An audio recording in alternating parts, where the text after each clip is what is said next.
Hello and welcome to this Affinity photo tutorial, which is the beginner's guide part 8. And on this tutorial I want to be looking at some of the adjustment options available from this tab here, but I'm going to mainly look at them being available from this half black and white circle icon here in the layers tab. There are slight differences, and I have touched on that in earlier beginner's guides. Now I'm going to start with this image here, which I got from Pixabay, and it had a white background, and I've deleted that white background, and I just want to sort of touch on putting in a new background. So for this I'm going to click on this icon down here, which is add pixel layer, and it will add that layer above the image of the girl here. And I want to make this a sort of red background, and one of the quickest ways to do this is to use the flood fill tool. So you click on the tool and it turns to this sort of paint pot icon, and then we just need a colour. So I'm going to select darkish red. Let's go down there, and once you've got the colour that you want up here, you just click anywhere and it will flood fill that colour into the layer. Now obviously currently this layer is above the picture of the girl and you can't see it, so there are a number of ways of moving layers up and down. You can click on it and drag it down, and you should be from the arrange menu you can go to move back one or move to the back. But probably one of the easiest options are these icons up here, where you've got the options to move back one, move forward one, and move to the front. If these options like these ones here are moved out, you can't move these forward because they are already on the top of the stack. But I can move this to the back and it will move that layer behind the current layer. So now you can see the move back options are greyed out because you can't go down any further, and you could then use the move forwards options. So that is how you can quickly move layers up and down. So I'm going to highlight the layer with the girl on it, and we're going to add an adjustment. As I have mentioned in the earlier beginner's guides ones, you can sort of add an adjustment by clicking on this icon here and selecting the one you want from the menu. But if you only want it to affect the layer that you are on and not the background, in this example at least, you need to make that adjustment a child layer of the layer that you want it to affect only. And for my money, the easiest way of doing this is again come up to these icons up here, but this time these ones over here, and click on insert inside selection, and then the next thing that you do, it will make a child layer of it. So if I come up here and we'll make this black and white, as you can see that black and white adjustment has been added as a child layer and is only affecting the layer with the girl on it and not the red background. But if I delete that, if I had done this without making it insert inside and just done black and white, it will make everything black and white. So when it comes to adjustments, you have to sort of decide maybe in advance, but if you don't do it at the time, you will then have to drag the layers down and make child layers of them. So if you know that you only want to affect one layer with an adjustment, then you can sort of plan ahead and use the options to insert it inside before you add it. So that is that option. The next thing I want to sort of recap on is that every adjustment that you add will come with this sort of white icon, and this means that it has a layer mask attached to it, which basically means that it is a white layer mask, so everything that you do with this adjustment is visible. But if you paint black onto the layer mask, those options and adjustments that you have made will become invisible. If I get the paintbrush and black is my colour, and let's have a look at the opacity is, yeah, the opacity is quite high. So if I paint sort of black over the hair area here, for example, hopefully you can see that now there is some colour coming back because the black painted onto the layer mask, and you can see a rough representation of it in this icon here, is blocking that black and white adjustment from having any effect in these areas. Now obviously I've made a pretty poor sort of painting of that because you can get the background, but as you can see, if I paint over here, you could have the red coming back on this side but not on that side. So that's just things to bear in mind when using adjustments. You can make them child layers if you need them to affect just one layer, and you can paint on the actual layer itself in black to bring back certain areas that you don't want to be affected by the adjustments that you have made. So let me just get rid of this, and I got rid of the wrong one, typical.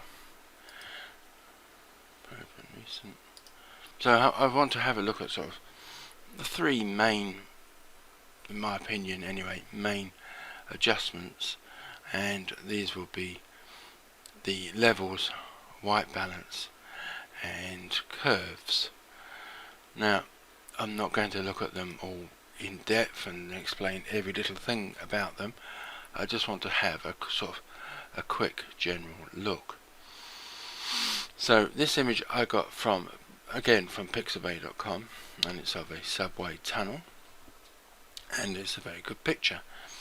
But there are sort of, in my personal opinion, and you may think differently, but in my personal opinion, the main problem with this is it's a bit too yellow.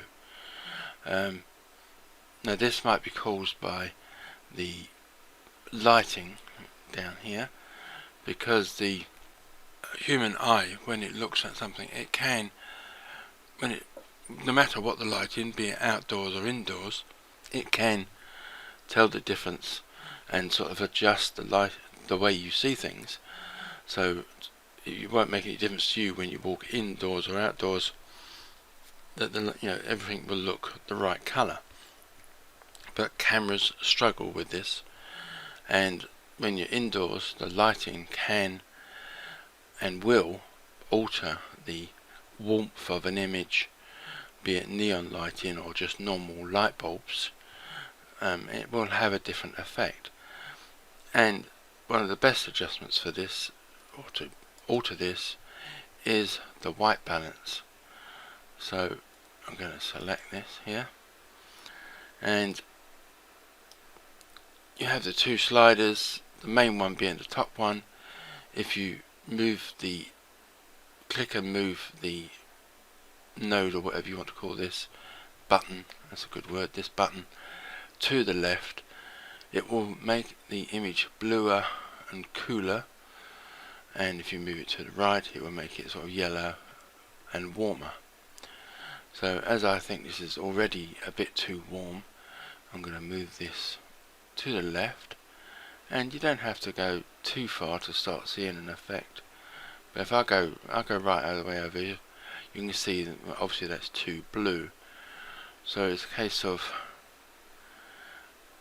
trying to make these white areas actually white, because where they were here, apart from the lighting, everything's a bit too yellow and dirty. So I'm going to just bring this down a little bit,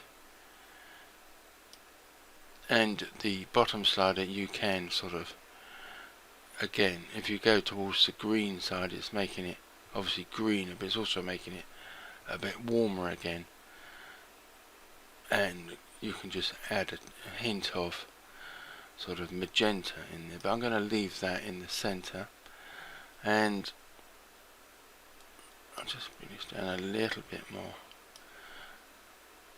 Yeah, I'm quite happy with that. Is now a much cooler, and in my mind the whites look whiter. Now with any adjustment, or any layer for that matter, on the right here you've got this little box with a tick in it, and if you just click on that, it will just turn that layer off. So that is the original, and that is with my adjustment. I mean, it is only a subtle adjustment. I hope you can see that. So I'll just turn that off again now and highlight the original background, and we'll have a look at one of the other adjustments, and that is levels. Now the levels adjustment, at the top here we have a histogram, which gives you an idea of the dispersion of the different pixels, be they red, green and blue, and you also got these sliders below. The black level, if I click on this, and you can move this slider over, and as you can see, this is affecting the black and darker pixels, and then the white one will affect the white pixels, and the gamma will affect the mid-tone pixels. So moving it to the left will make those mid-tones brighter, and moving it to the right will make the mid-tone pixels darker. Now with the histogram, as you can see there, this side here is on the left, is where all the darker pixels are placed, and on the right is where all the white pixels are placed. And as you can see, there's almost no real black pixels. So although like these signs and sort of the runner of the escalator here, and even, let me move this slightly out of the way, these lines down here, they are not true black, although they probably should be.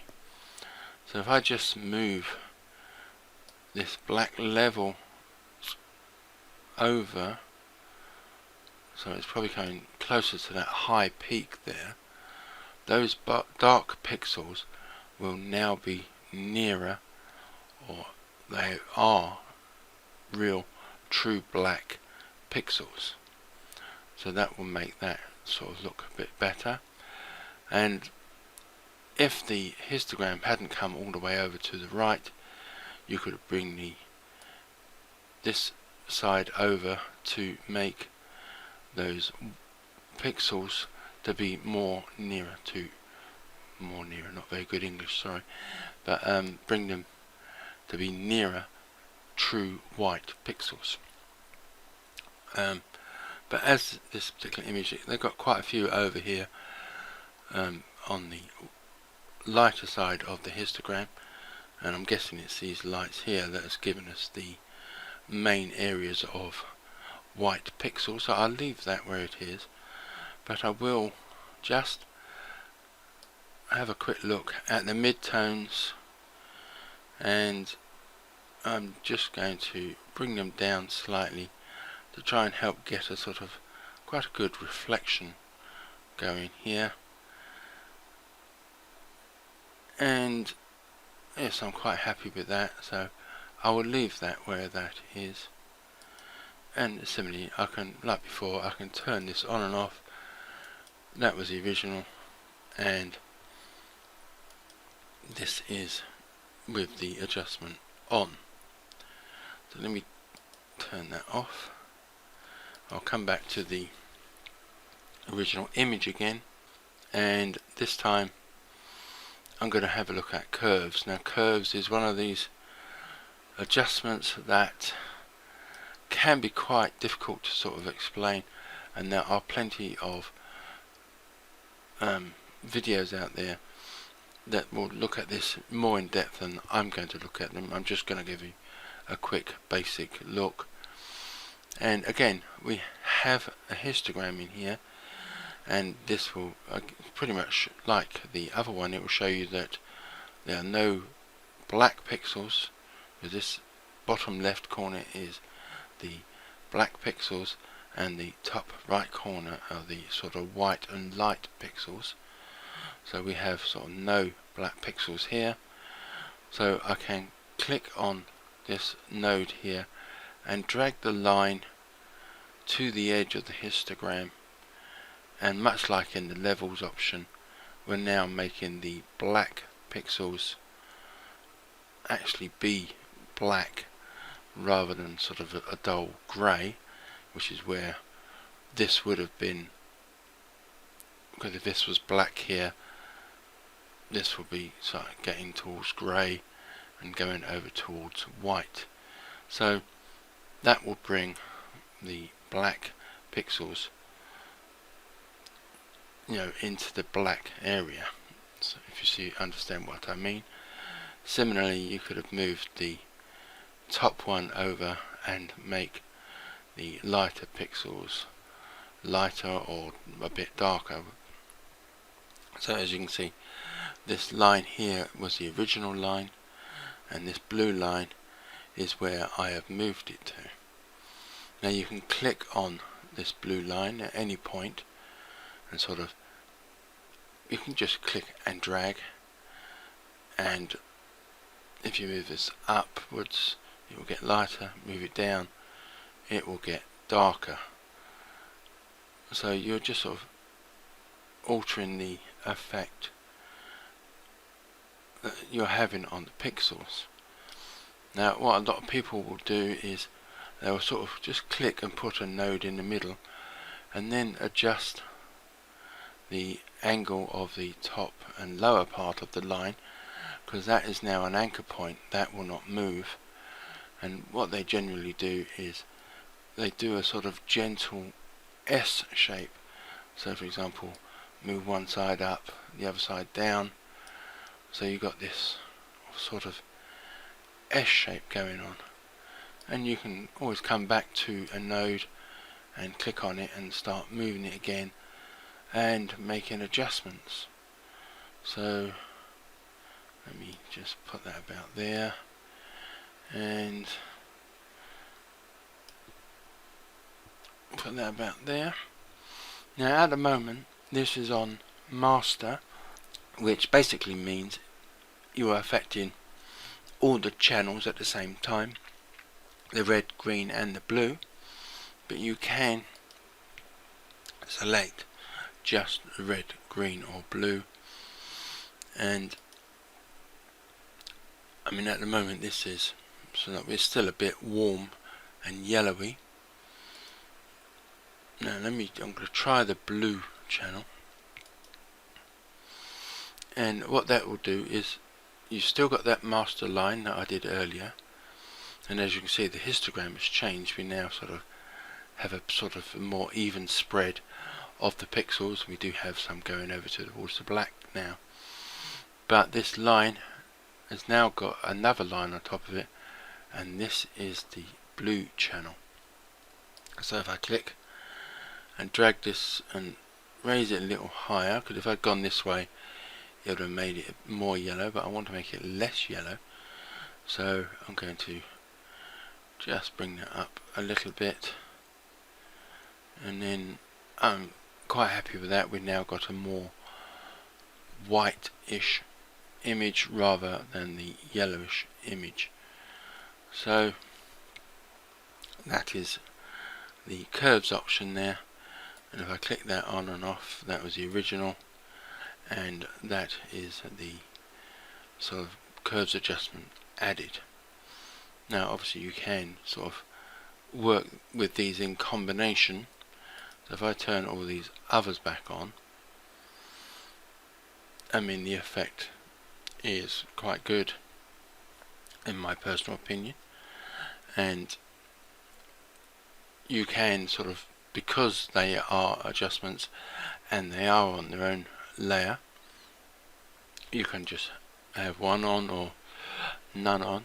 So it's almost best to work in unison and have sort of subtle adjustments on different adjustment layers to get a sort of a more overall effect, rather than trying to do everything with the one layer.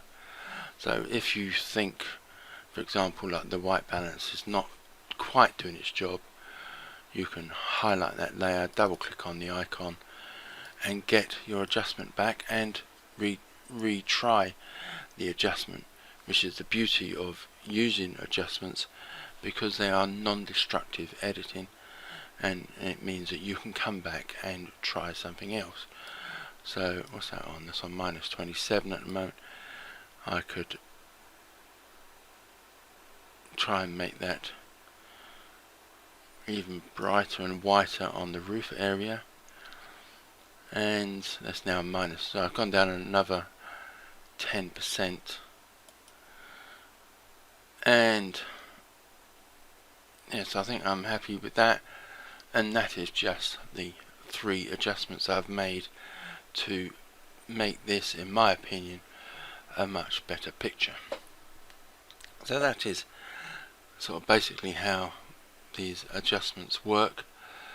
Obviously there are many more different adjustments you could use, and I may look at some of those others in a later video, but these are probably the 3, well really the top 2 are probably the 2 you're going to use most, or I use most. Some people have different ways of editing and will probably not agree with me, but white balance and levels is probably, from what I've seen from other videos, are probably the 2 main uses of adjustments, and the curves is probably a very close third. Now when you've finished editing and you're happy with your project, you will then want to save it. Now I have made a video about saving and exporting, and I will add a link to that to the description of this video. But a very quick recap is that when you come up to the file menu, you have basically 2 main options. You have save and you have export. Save will save in the format called .af photo, and that will save the whole project. It will save all your layers, so that, you know, if you haven't finished editing but you say you want to go to bed or you got to go to work or whatever, you can save it using the save option, and then when you come back you can open up Affinity Photo, load in that file, and you will get all your layers and adjustments as you left them, so you can continue editing. But if you have finished editing, you then need to come to the export option, and from there you can select the file format that you want to save in.